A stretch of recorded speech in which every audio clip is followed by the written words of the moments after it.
않았을 텐데 이렇게 하나님의 은혜를 사모하여 남아주신 여러분들에게 하나님의 귀한 은혜가 함께 하시기를 바랍니다. 아멘.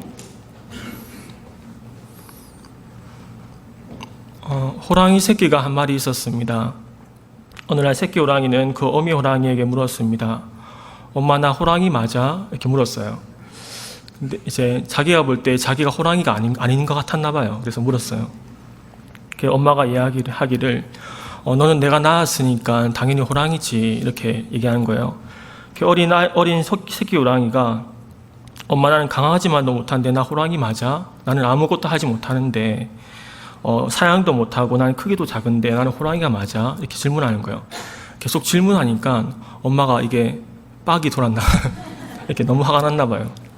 그래서 말하기를 야, 이 개 삐삐야, 이러면서 내가 호랑이 새끼라 그랬지, 이렇게 한 거예요. 그래서 호랑이 새끼가 개 새끼가 된 그런 삶.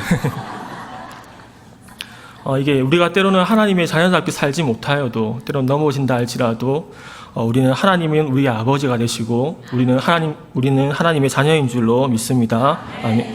오늘 말씀의 제목이 정체성이라는 제목입니다.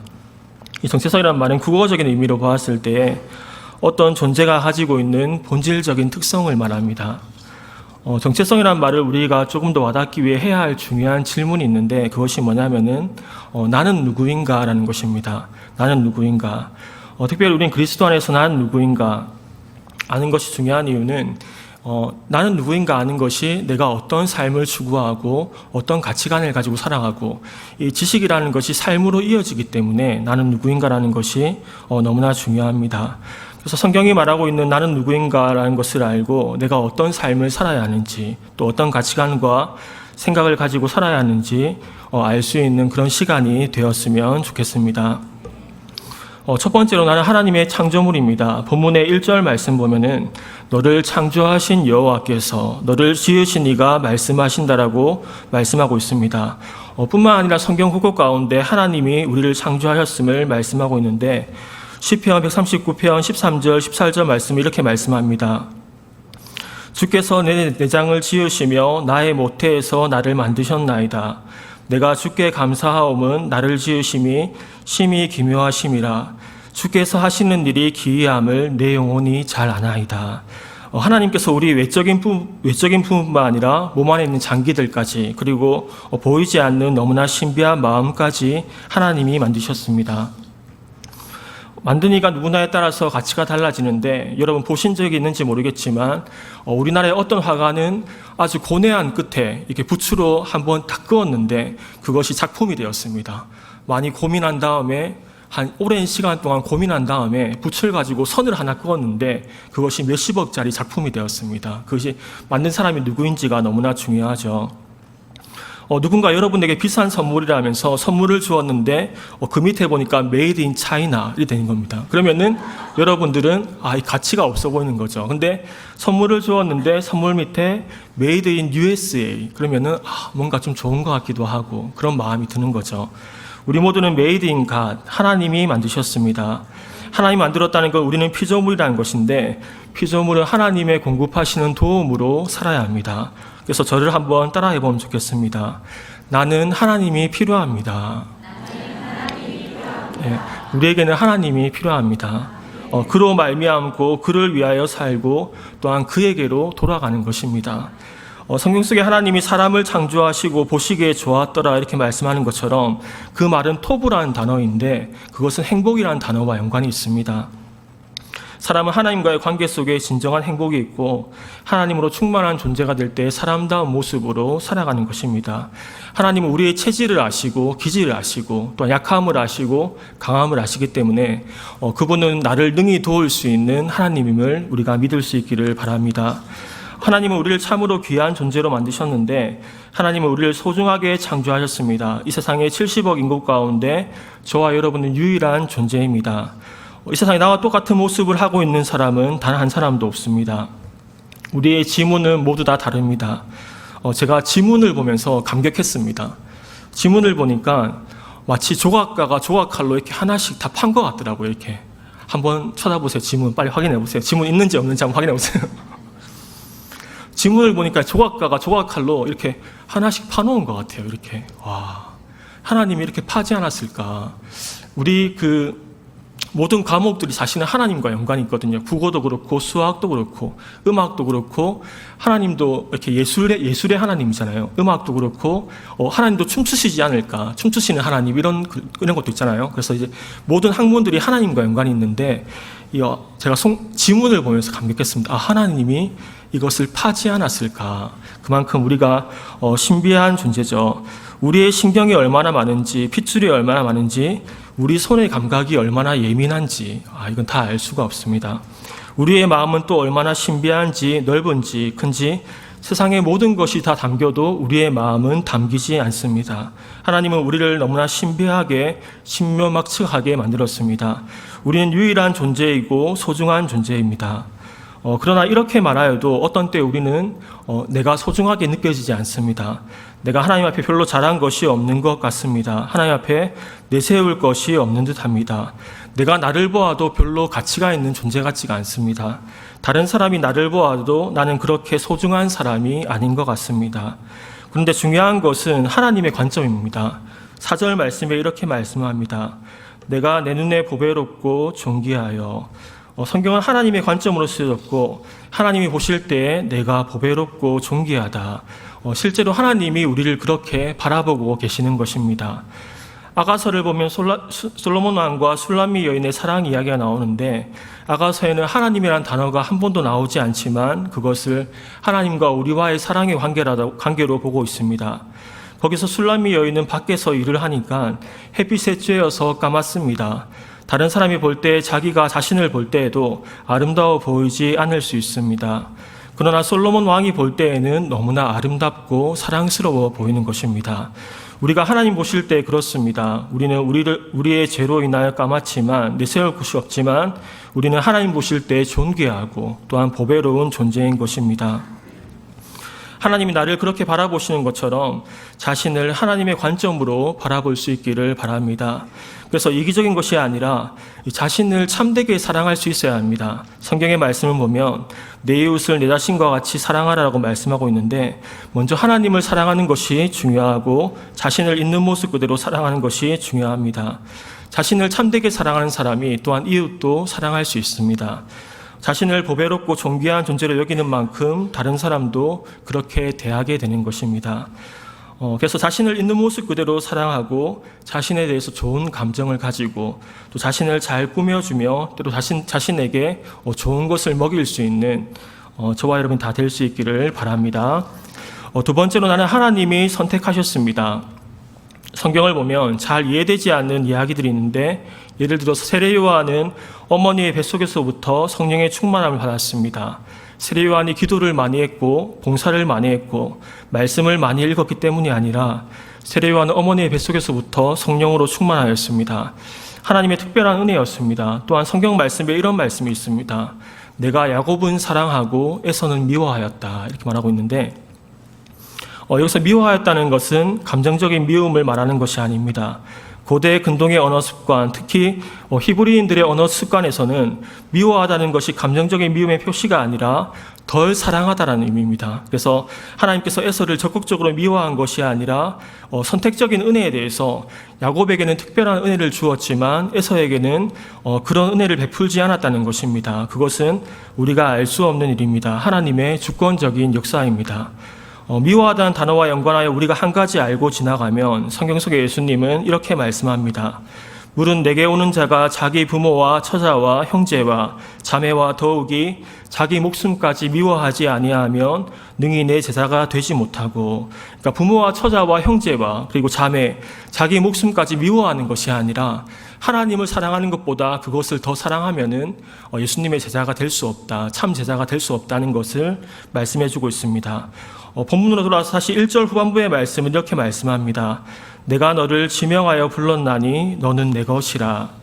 우리는 하나님이 지명하여 불렀습니다. 에베소서 1장에서는 이렇게 기록되어 있는데 곧 창세전에 그리스도 안에서 우리를 택하사 우리로 사랑 안에서 그 앞에 거룩하고 흠이 없게 하시려고 곧 창세전에 그리스도 안에서 우리를 선택하셨다라고 말씀하고 있습니다. 성경을 보면 하나님은 우리를 선택하셨습니다. 돌아가는 공들 가운데 눈을 감고 하나 고른 것이 아니라 나를 아시고 나를 지명하여 부르시고 나를 선택하신 것입니다. 그것이 하나님의 은혜입니다. 하나님 모든 사람이 구원받기를 원하지만 하나님은 또한 택하십니다. 그 사람이 누구인지 모르기 때문에 우리는 전도하는 것이고 복음을 전하는 것입니다. 모든 사람이 복음을 들을 수 있도록 전도하는 것입니다. 우리는 우리를 택하신 그 하나님의 은혜에 감사해야 할 것입니다. 하나님은 우리가 열매 맺기 위해서 우리를 택하셨는데 복음 성가의 가사처럼 또 하나의 열매를 바라시며 이 땅에 심으셨습니다. 성경은 이렇게 말씀합니다. 요한복음 15장 16절 말씀 우리 화면을 보면서 같이 읽겠습니다. 시작. 너희가 나를 이는 너희로 가서 열매를 맺게 하고 또 너희 열매가 항상 있게 하여 내 이름으로 아버지께 무엇을 구하든지 다 받게 하려 함이라. 아멘. 하나님은 우리가 열매 맺는 삶을 살기 위해서 그 열매가 항상 있게 하기 위해서 택하시고 세우셨습니다. 저와 여러분이 하나님 바람대로 이 땅 가운데 그리고 하늘에서 많이 열매 맺는 삶을 살아갈 수 있기를 바랍니다. 우리가 어제 찬양한 것처럼 우리 한 사람 한 사람이 나무가 되어가지고 이곳이 주님의 숲을 이루는 그 은혜가 있기를 주님의 이름으로 축원합니다. 세 번째로 나는 하나님의 것입니다. 특별히 나는 하나님의 자녀입니다. 오늘 본문도 너는 내 것이다라고 말씀합니다. 지금부터 영원까지 우리는 하나님의 자녀입니다.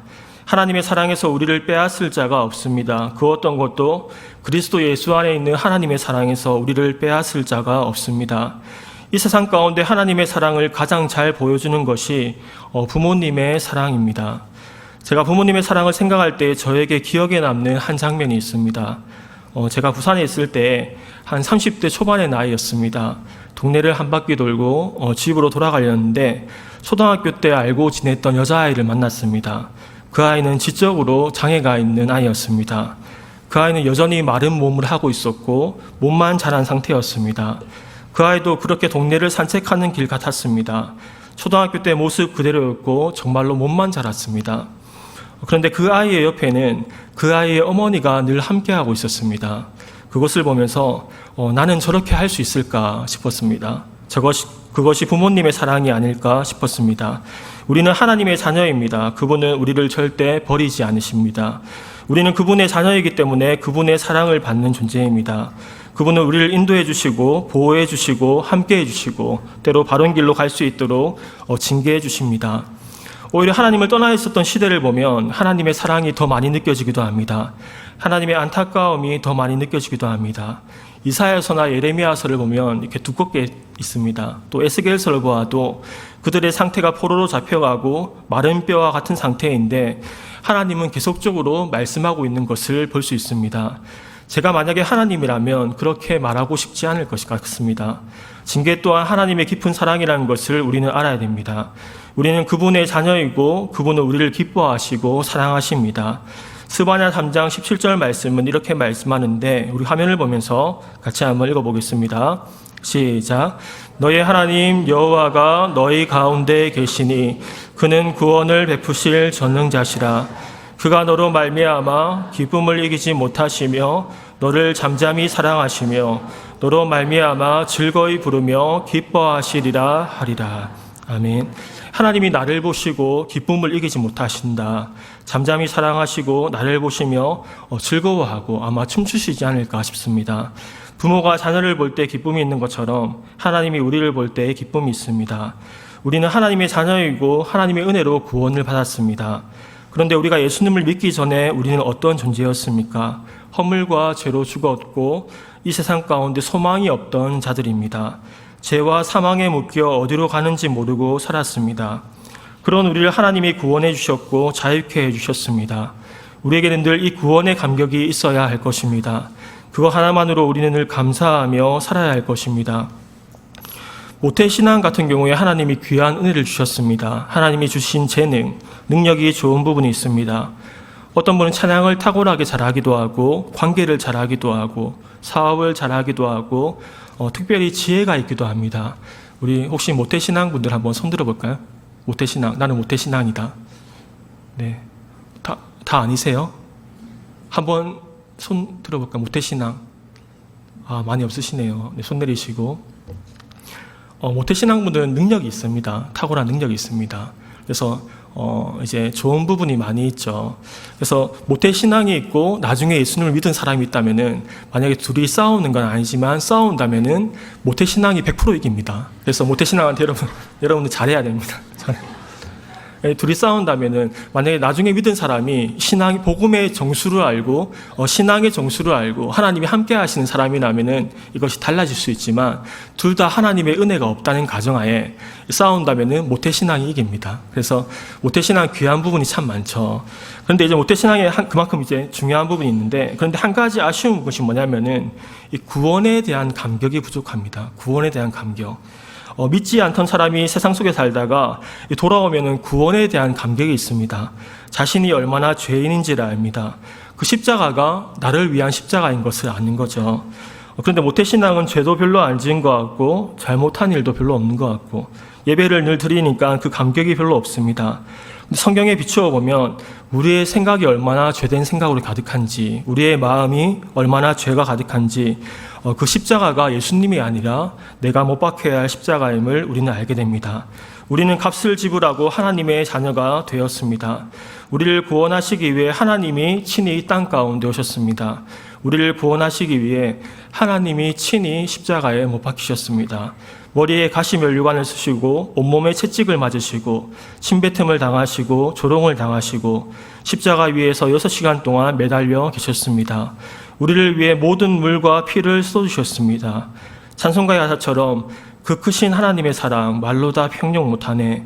저 높고 높은 별을 넘어 이 낮고 낮은 땅 위에 죄범한 영혼 구하려 그 아들 보내사 화목제로 삼으시고 죄 용서하셨네. 하나님이 친히 이 땅에 오시고 하나님이 친히 십자가에 못 박히시고 죽으시고 부활하셨습니다. 자녀 삼아주신 그 은혜와 감격이 우리에게 늘 있고 그 하나님의 은혜로 살아가는 우리가 될 수 있기를 바랍니다. 마지막으로 나는 하나님의 동력자입니다. 동력자라는 것은 함께 일하는 것입니다. 우리는 하나님과 함께 일하는 사람들입니다. 함께 일할 수 있다는 것이, 하나님과 함께 일할 수 있다는 것이 참으로 영광스러운 일이고 하나님의 일에 쓰임받을 수 있다는 것이 감사한 일입니다. 이 땅에 나를 통하여 하나님 나라가 확장되는 것은 놀라운 축복입니다. 우리는 하나님 나라와 그의 영광을 위해 살아야 합니다. 우리가 무엇을 선택할 때에 그것이 하나님께 영광이 되는가 아니면 하나님께 영광이 되지 않는가, 그것을 기준으로 선택하면 우리는 바른 선택을 하게 될 것입니다. 하나님의 영광을 위해 살아가는 것이 우리의 목적입니다. 고등부 수련회가 이번 주간에 있었습니다. 주바라기 캠프에 갔었는데 그곳에서 참으로 많은 은혜가 있었습니다. 개회 예배도 하기 전에 찬양을 2곡, 3곡 하는데 그곳에 있는 모든 아이들이 하나님께 집중이 되었습니다. 하나님을 의식하고 하나님께 찬양하고 그것 가운데 하나님의 임재가 넘쳤습니다. 그곳에 있는 모든 사람들이 하나님을 의식하고 모두가 뛰며 춤추며 하나님을 예배하였습니다.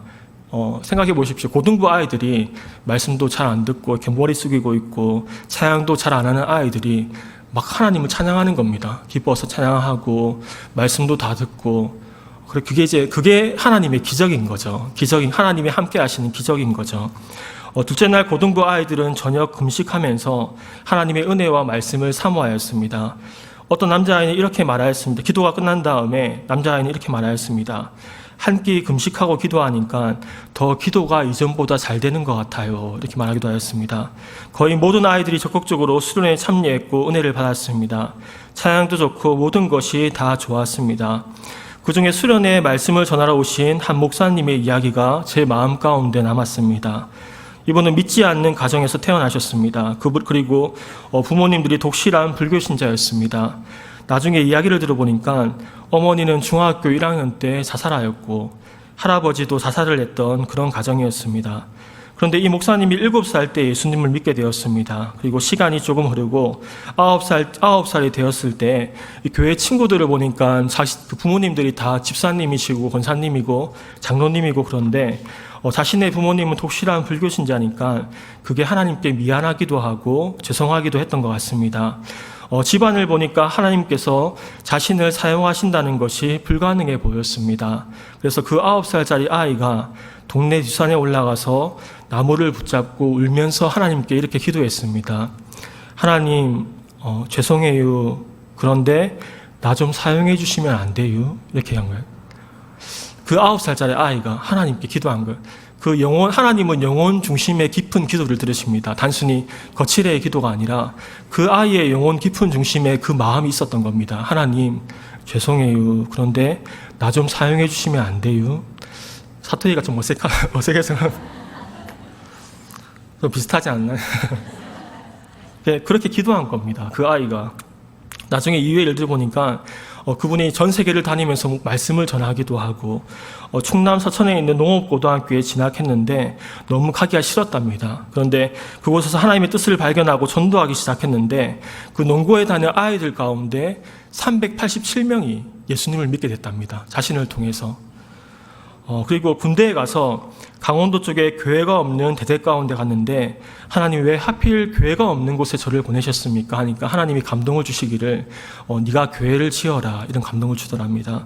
그래서 일병 때 대대장님을 찾아가서 교회를 지을 수 있도록 부탁을 했는데 대대장님 책상 위에 이렇게 아주 큰 염줄이 있더랍니다. 그러니까 아주 독실한 불교 신자죠. 그리고 이제 아내는 보살 같은 사람이었다고 합니다. 지금보다 훨씬 과거의 일이니까 그곳에 교회를 짓는 것은 거의 불가능한 일이죠. 그런데 기도하면서 하나님의 지혜를 주셨고 나중에 그분을 통해 교회를 짓게 되었습니다. 그분의 말로는 거의 잠을 자본 적이 없다고 합니다. 강원도 추운 곳이니까 근무소년 아이들 찾아가가지고 초코파이 하나도 못 주고 이렇게 반을 잘라가지고 반쪽 주고 얘기를 들어주고 같이 기도하고 울면서 기도하고 그렇게 생활을 보냈는데 이후에 교회를 지었고 180명의 군인들이 교회에 나오게 되었답니다.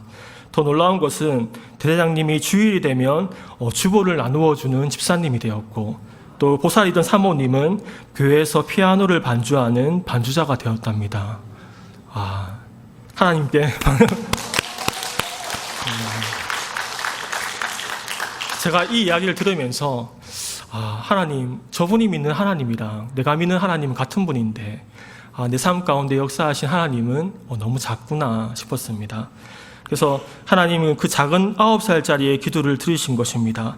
그 작은 아이가 하나님 앞에 눈물을 펑펑 흘리며 하나님 저를 사용해 주시면 안 됩니까? 이렇게 기도한 겁니다. 저는 그 말을 잊을 수 없을 것 같습니다. 우리 모두 하나님께 귀하게 쓰임받는 정말 하나님을 위해 우리의 인생을 한번 걸어보기를 주님의 이름으로 축원합니다. 우리가 비록 넘어지고 깨어지나 하나님의 자녀입니다. 베테랑이라는 영화 가운데 주인공인 황정민 배우가 그 당시 불의를 행하고 있던 경찰관에게 이런 말을 했던 것이 기억납니다. 우리가 돈이 없지 가오가 없나? 우리가 돈이 없지 가오가 없습니까? 우리는 하나님의 자녀입니다. 하나님의 자녀다운 모습으로 살아가는 것이 은혜이고 하나님과 동행하는 것이 은혜인 것입니다. 그래서 우리가 더 공의롭고 지혜롭고 정직하게 하나님 사람으로서 살아가는 것이 참으로 중요할 것입니다. 공의가 너무나 중요하고 그리고 잠언의 목적이 좀 더 공의롭게 그리고 지혜롭게 정직하게 하는 거잖아요. 어떤 목사님이 이제 설교를 했는데 설교의 예화를 들으면서 무가 이만하다고 표현을 했나 봐요. 무가 이만하다고 표현했나. 근데 기도를 했는데 성령께서 책망하시는 거예요. 무가 이만한데 이만하다고 표현을 한 거예요. 그래서 다음날 설교가 올라와가지고 제가 죄송합니다. 무가 이만한데 이만하다고 표현했습니다. 하나님이 그렇게 정직한 모습으로 만들어 가시는 겁니다. 하나님의 사람들은 우리가 믿는 하나님이 같은 분이고 우리가 믿는 말씀이 같기 때문에 같은 모습으로 닮아가는 것입니다. 그래서 우리가 하나님 사랑받는 자녀로서 존귀한 존재로서 자신을 소중히 여기고 살아가고 그 사랑을 가지고 주변에 하나님의 사랑을 나타내고 하나님께 귀하게 쓰임받는 우리 교회가 우리 모두가 될 수 있기를 주님의 이름으로 축원합니다. 기도하겠습니다. 살아계신 하나님, 우리를 구원하시고 자녀 삼아주심에 감사드립니다. 죄와 욕심의 결박으로부터 우리를 자유케 하시니 감사드립니다. 날마다 우리가 하나님 품 안에 거하게 하시고 그 사랑 가운데 깊이 뿌리내릴 수 있도록 하나님의 큰 나무가 될 수 있도록 우리를 사용하여 주시옵소서. 그래야 우리의 속사람이 치유되어지고 회복되어지며 하나님의 영광으로 우리의 마음을 가득히 채워 주시옵소서. 하나님의 영광을 위해 살아갈 수 있게 도와주시고 우리가 그리스도와 함께 상속자임을 알고 하나님 나라에 귀하게 쓰임받는 교회와 개인이 될 수 있도록 주님께서 우리의 삶을 붙잡아 주시옵소서. 감사드리며 살아계신 예수님의 이름으로 기도드립니다. 아멘.